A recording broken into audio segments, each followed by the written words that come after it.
Hello toi, bienvenue à nouveau dans Mon Petit Mess, cette fois-ci la saison 2.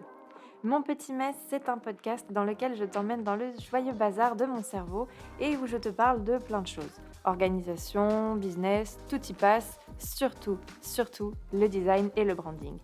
Mon but, te partager sans filtre mes réflexions, mes pensées, mes réussites et mes échecs aussi, soyons honnêtes, pour que tu te sentes peut-être un peu moins seul dans cette belle aventure qu'est l'entrepreneuriat. Alors si ce programme te plaît, bienvenue, je suis Margot et je suis très heureuse de pouvoir être la petite voix dans tes oreilles le temps de cet épisode. Belle écoute! Hello, bienvenue à nouveau dans Mon Petit Mess, le podcast où je suis manifestement perpétuellement enrhumée. Je suis désolée, encore une fois, je parle du nez. Franchement, à ce stade, je pense que vous avez plus l'habitude de m'entendre avec le nez bouché qu'avec le nez vide. Et donc, vous vous êtes habitué à ma voix. Moi pas, mais écoute, franchement, à ce stade, je suis désespérée et j'ai pas envie de sauter des semaines de podcast parce que je trouve ça trop dommage. Je pense qu'un jour, je prendrai une journée entière pour ne faire que des épisodes et prendre de l'avance.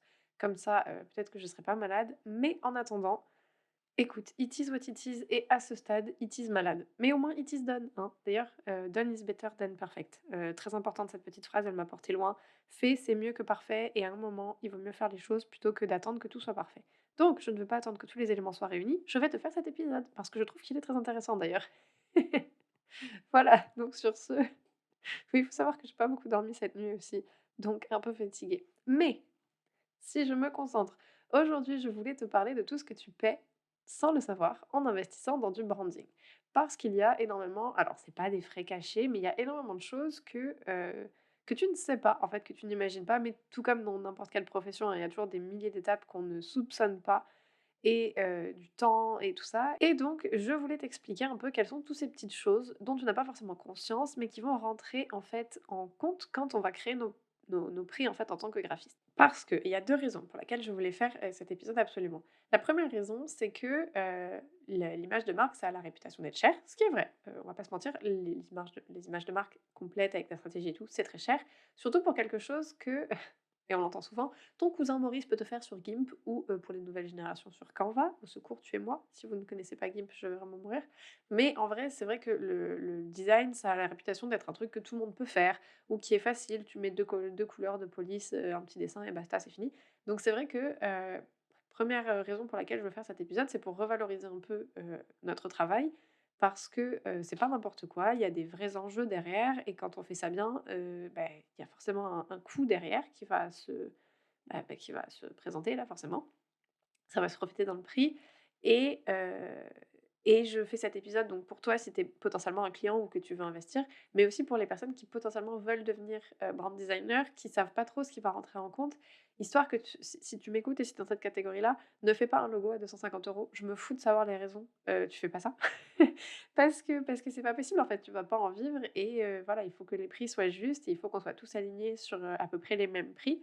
Après, je tiens à faire un petit disclaimer, cet épisode, je le fais basé sur moi, sur mon travail, sur mon expertise et sur, ce que je connais moi. Enfin, c'est-à-dire que c'est vraiment mon opinion personnelle. Deuxième raison pour laquelle je voulais absolument te faire cet épisode, c'est parce que on arrive à la fin d'année, donc forcément, enfin forcément, peut-être pas, mais peut-être que tu envisages pour l'année prochaine de refaire ton identité visuelle, c'est peut-être ton projet pour l'année prochaine, tu as peut-être envie de, voilà, de refaire ça, et donc potentiellement tu es en train de regarder les prix, ou bien tu te questionnes, ou tu es en train d'essayer de voir si ça va rentrer dans ton budget, et donc pour que tu aies vraiment tous les éléments en tête, je pense que c'est important que tu comprennes exactement ce qui se cache derrière chaque centime que tu vas dépenser et que tu vas investir dans ton identité visuelle. Attention, le mot investissement est très important. Ce n'est pas une dépense, c'est un investissement. Ça se repaye après, sur le long terme. Bref, sur ce, cette intro était beaucoup trop longue. Passons au vif du sujet, parce que sinon, on va vraiment jamais s'en sortir. Déjà, premier truc que tu payes, et je pense que c'est le truc le plus important, c'est que tu payes mon expérience. C'est-à-dire que en frais, entre guillemets, «cachés», il y a, mon expertise. Je fais ça depuis 2017 déjà, ça fait longtemps, et j'ai été formée pour, c'est-à-dire que j'ai fait un DUT là-dedans et ensuite je me suis formée, j'ai investi dans des formations et je fais en sorte de toujours, toujours t'offrir le meilleur service du monde. C'est-à-dire que mes formations, elles sont outre dans le design et l'identité de marque et la stratégie, mais elles sont aussi dans plein d'autres éléments pour que je puisse mêler vraiment, heu plein de petits savoirs pour t'offrir non seulement une expérience client au au top parce que c'est important pour moi. Mais en plus de ça, je veux aussi que, mon service soit qualitatif et que j'ai une connaissance qui soit vaste sur plein de sujets pour être sûre de pouvoir mêler plein de choses pour que derrière, bah, voilà, le projet soit intéressant, soit cohérent, que je puisse t'offrir des pistes et je pense que plus on connaît et plus on accumule de connaissances, plus on va avoir un panel, en fait, de solutions à offrir qui est intéressant. Dans la même veine, toute la veille que je fais pour me tenir à jour et être toujours créative et innovante, ça aussi tu le payes parce que c'est du temps que je passe à travailler. Alors pas techniquement pour toi personnellement, mais pour tous mes clients et c'est quelque chose que voilà, j'estime que, ma veille est importante pour que je t'offre un service qui est intéressant.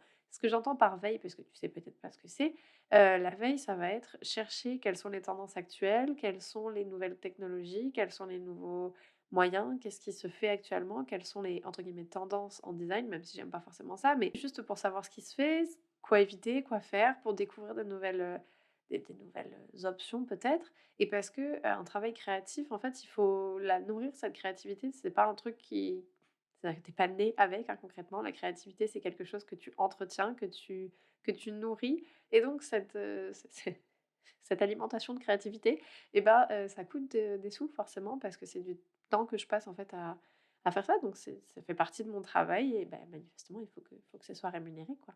Il y a aussi un autre truc que tu payes et qui est pas ton identité visuelle telle quelle, enfin en tant que telle, c'est, ton espace Notion. Tous les guides que je crée, toutes les ressources que je crée, tous les trucs que je te mets à disposition, les petites surprises, les attentions que je te réserve.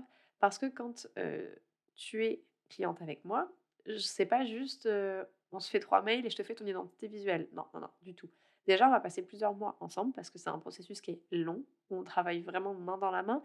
Donc on va être souvent ensemble et je tiens à ce que ce soit un processus qui soit clair et facile. Donc vraiment, voilà, je fais des enfin voilà, j'ai fait un espace Notion qui est hyper bien expliqué, dans lequel tu retrouves tout. Tous les guides que je te fournis à la fin, bah, ils sont hyper clairs, ils sont faciles à lire, ils sont faciles à trouver, ils sont faciles à feuilleter, ils sont pensés pour que tu puisses les réutiliser, enfin, tu sais, pour que tu puisses t'en servir facilement. Ça m'a demandé de la réflexion forcément et puis outre les guides, stratégie et le guide d'identité visuelle, je mets aussi à disposition des ressources pour savoir quoi utiliser quand, quel logo utiliser, enfin, il y a vraiment plein de trucs que je te mets à disposition et en plus, j'essaie de faire en sorte que pendant le projet, on ait des petites surprises, des petites attentions, des petits trucs qui sont un peu sympathiques, pour que, bah, voilà, le process, se passe bien, soit agréable pour toi et que, bah, tout du long, tu sois contente, en fait, non seulement de travailler avec moi parce que forcément, bah, c'est plus sympa, mais en plus de faire ce travail tout court parce que c'est un gros travail, ça peut être stressant. Donc moi, je fais en sorte de te chouchouter parce que ça me tient à cœur et voilà, quoi. Mais c'est des choses que forcément, voilà, tu ne il faut prendre en compte, quoi. Parce que si tu veux un comment dire? Si tu veux un service où t'es pas vraiment chouchouté et où ça va juste droit au but, bah, forcément ce sera peut-être moins cher, mais par contre ce sera pas le même genre de service. Moi, j'ai un service où je fais attention à toi, de A à Z et je suis dispo pour toi aussi, beaucoup, très important.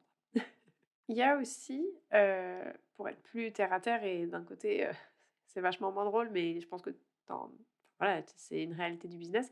Il y a les frais d'entreprise qui sont énormissimes, entre les impôts, l'URSSAF, les frais annexes. Si tu veux, il y a une grosse part du gâteau qui part avant même que j'ai pu, genre, prendre ma petite cuillère, tu vois, pour goûter ma part du gâteau. Pareil pour mes outils de travail, vraiment Adobe, par exemple, hein, c'est qu'un seul de tous les trucs que j'utilise, mais chacun de mes outils de travail ont un coût, chacun des outils que j'utilise a un coût et bah, voilà, je peux pas faire mon travail sans ces trucs-là, donc forcément, bah, je suis obligée de les comptabiliser, dans les frais du paquet, en fait, quand je facture mon identité visuelle, enfin, que je te facture l'identité visuelle, et vraiment, on se rend pas forcément compte, mais l'URSSAF, les impôts, tout ça, ça prend une énorme part, vraiment. C'est-à-dire que sur le prix que tu payes toi, moi, je touche vraiment, vraiment pas tout ça et ça fait un peu mal, aux fesses à chaque fois d'ailleurs, parce que tu te dis: «Bah, voilà, enfin, en fait, je suis obligée de facturer, un peu plus pour au final, pouvoir manger à la fin du mois parce qu'en fait, je sais qu'il y a une part que je ne toucherai pas. À savoir que vraiment, moi, je suis quelqu'un qui est très heureuse quand je paye des impôts. Je suis très heureuse de payer et d'avoir des redevances parce que ça veut dire que je gagne des sous, donc je suis extrêmement reconnaissante de ça. Ça ne me dérange pas, je sais pourquoi je le fais. Mais par contre, bah, dans la réalité des choses, je peux pas te facturer 2 € en fait, parce que sur les 2 €, je vais pas toucher, je vais toucher 3 centimes sinon. Donc voilà, je suis obligée de et c'est normal, c'est comme ça que fonctionne une entreprise, tu as des frais qui rentrent dans tes primes et du coup, les frais quand tu es graphiste et bah, c'est pas parce que tu travailles sur ton ordi qu'ils sont moindre en fait. Tu as quand même des frais et d'ailleurs ordinateur, téléphone, tout ça, bah, c'est des frais que je suis obligée de compter parce que, bah, enfin, ça a un coût aussi, internet, tout ça, tout ça. Enfin bref, il y a vraiment beaucoup, beaucoup de choses au niveau des frais d'entreprise et ils sont assez importants, donc je suis obligée de les facturer, ma foi. Et puis, en parlant d'entreprise, il y a ma gestion d'entreprise, tout bêtement. Tout le temps que je passe à faire ma com, à faire des contenus gratuits, genre le podcast que tu es en train d'écouter actuellement. Bah, en fait, toutes ces choses-là, ça fait partie de ma vie d'entreprise, ça fait partie de ce qui fait vivre mon entreprise et par définition, ce qui me fait vivre moi. Donc, bah, ça se retrouve dans les prix. Donc tout ça, c'est ce que tu vas payer et que tu ne sais pas forcément par rapport à l'identité de marque et à la stratégie. Mais il y a d'autres trucs aussi que tu payes. Il y a, tout bêtement, le service en lui-même. Parce que, je tiens quand même à le dire, tous ces trucs-là, tu peux te dire: «Non mais Margot, t'abuses de ouf, ça va, faut se calmer, c'est pas non plus, une raison de faire des prix aussi aberrants». Enfin, je veux dire, tu peux non, non, non, les prix sont pas aberrants. Une identité de marque et une stratégie de marque, c'est des outils qui vont t'aider à porter ta marque plus loin, plus fort et je vais me transformer en animateur de Fort Boyard, mais reconversion possible.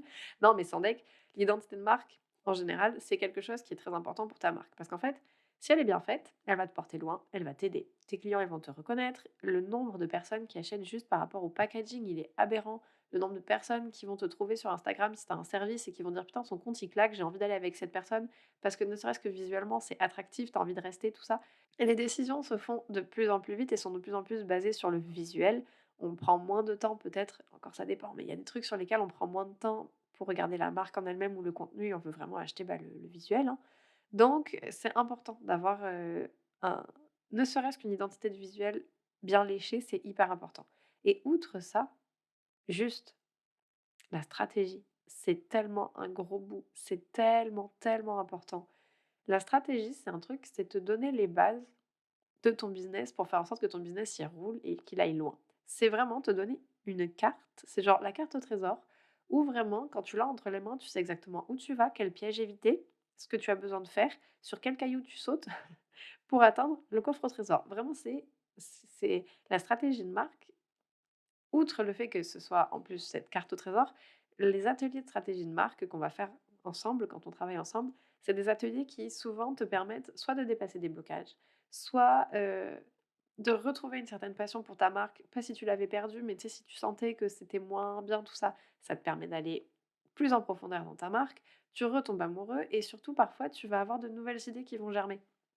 Parce qu'en fait, l'atelier, stratégie, je pourrais en faire un épisode pareil si ça t'intéresse, mais l'atelier stratégie, c'est quelque chose, c'est un atelier où on se penche tellement sur ta marque et on en parle à plusieurs, qu'il y a plein d'idées qui jaillissent. Donc à la fin, tu repars non seulement avec une carte au trésor, mais en plus de ça, plein de nouvelles idées de petits trésors, tu vois? Et donc, rien que ça, c'est enfin, à mes yeux en tout cas, moi je trouve que ça n'a pas de prix en fait. Parce que je te redonne non seulement des armes pour que ta marque aille plus loin, elle soit plus efficace, elle fonctionne bien, elle dure dans le temps, mais en plus de ça, je te permets de découvrir alors, je dis ça, ça dépend des personnes aussi. Il y a des personnes peut-être où ça pendant l'atelier stratégie, tu auras pas forcément de nouvelles idées parce que tu as pas envie ou parce que ton entreprise fonctionne très bien telle quelle et que c'est parce que tu as envie.